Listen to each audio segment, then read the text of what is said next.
अब वो सब कुछ नहीं बता सकता। वो कहते हैं ना, कुछ तो मजबूरियां रही होंगी, यूं कोई बेवफा नहीं होता, जी तो बहुत चाहता है सच बोलूं मगर हौसला नहीं होता। तो अच्छा, अब हम जब गए हैं, हमने सुप्रीम कोर्ट का दरवाजा, जब आपको पता है जो लोग कोर्ट रिपोर्ट कर रहे होते हैं कि जब केस खत्म होता है, बेंच उठ जाता है, सुप्रीम कोर्ट का दरवाजा बाहर से लॉक हो जाता है और कोई आदमी अंदर नहीं जा सकता।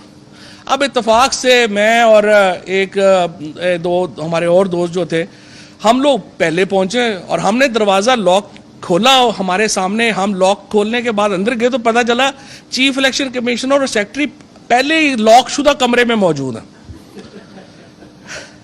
अच्छा, अब ये कैसे हुआ? अब ये भी वही हुआ कि वो फिर आपको बाद में बताऊंगा। बहरहाल फैसला आपके सामने आ गया, मौजज़ा हो गया। हम इलेक्शन की तरफ जाते जाते इधर चले गए। अब सवाल ये है कि क्या ये ऑपरेशन, रिजीम चेंज ऑपरेशन जो है, ये मुकम्मल हो गया? Answer is no. 2 दिन पहले आपने देखा होगा कि लंदन के एक दरिया में एक हनीमून टाइप पिक्चर आई, जिसमें नजम सेठी साहब और नवाज शरीफ साहब लेटे हुए हैं बोट पे। आमतौर पे नई नई शादी के बाद इस तरह की तस्वीरें आती हैं, लेकिन यहाँ पे तस्वीर आ गई। ये तस्वीर कोई ऐसी इंपॉर्टेंट नहीं थी, चलें आ गई।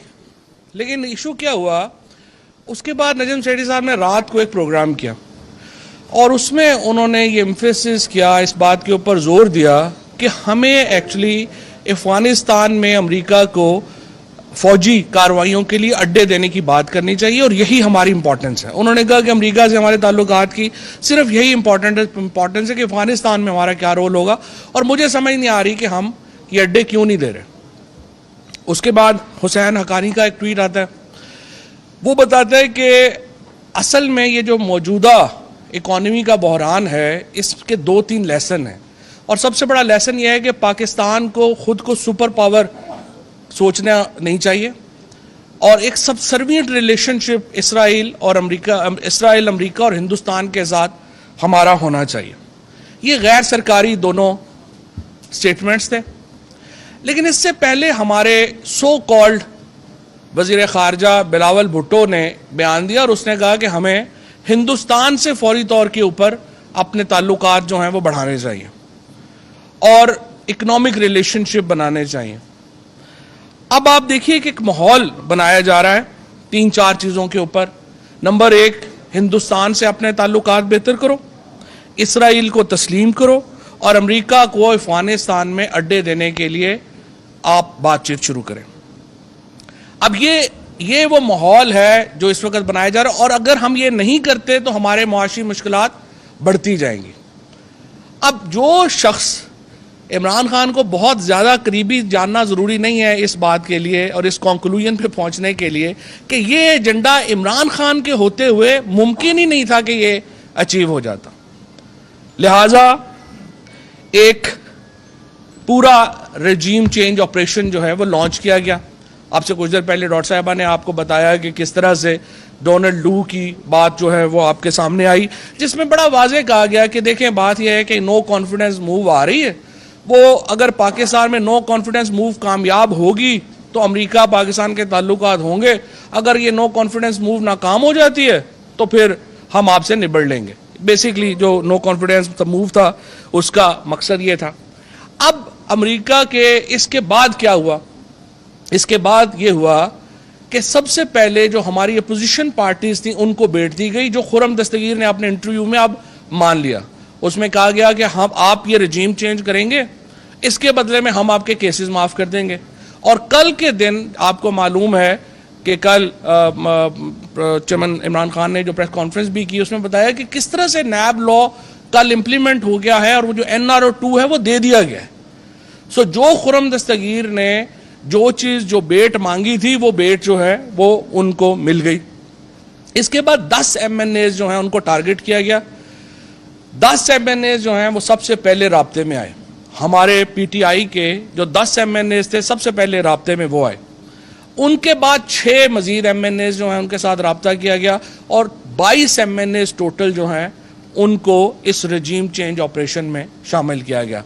एक तरफ पॉलिटिकल पार्टीज जो हमारी इत्तेहादी थी, और दूसरी तरफ ये 22 MNAs हमारे जो थे ये हमारे शामिल किए गए।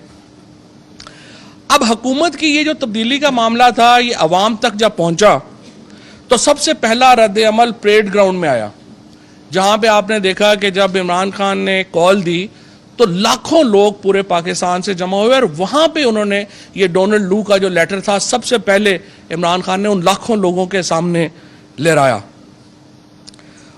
और ये ऑपरेशन रजीम चेंज का जो मरहला था उस पर अवाम का पहला रिएक्शन जो था वो उस पर आया।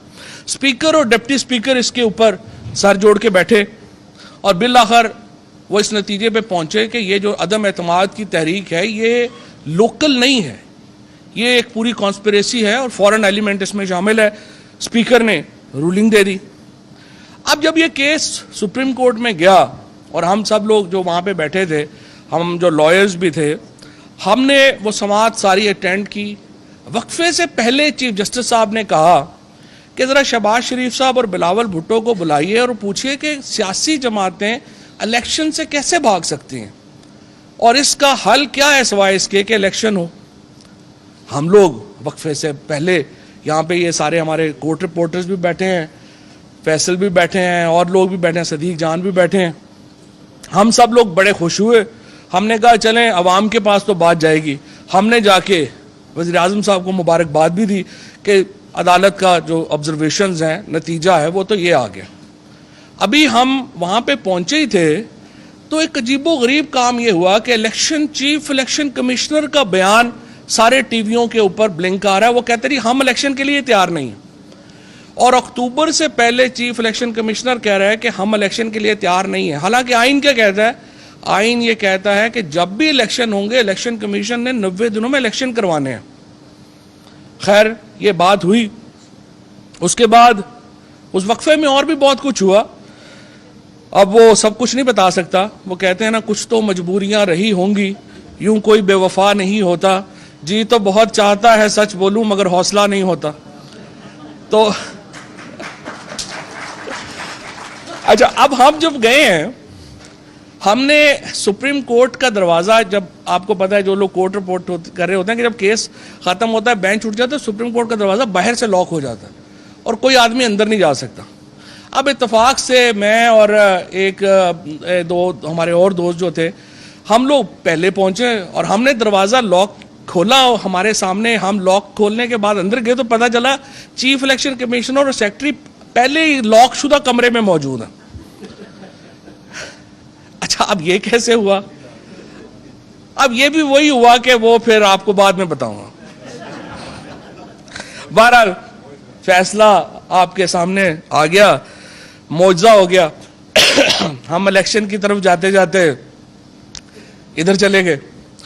अब सवाल ये है कि क्या ये ऑपरेशन रजीम चेंज ऑपरेशन जो है ये मुकम्मल हो गया? Answer is no. इस पे सुप्रीम कोर्ट को तो हम रोज ही कह रहे हैं कि तहकीकाती कमीशन बनाए।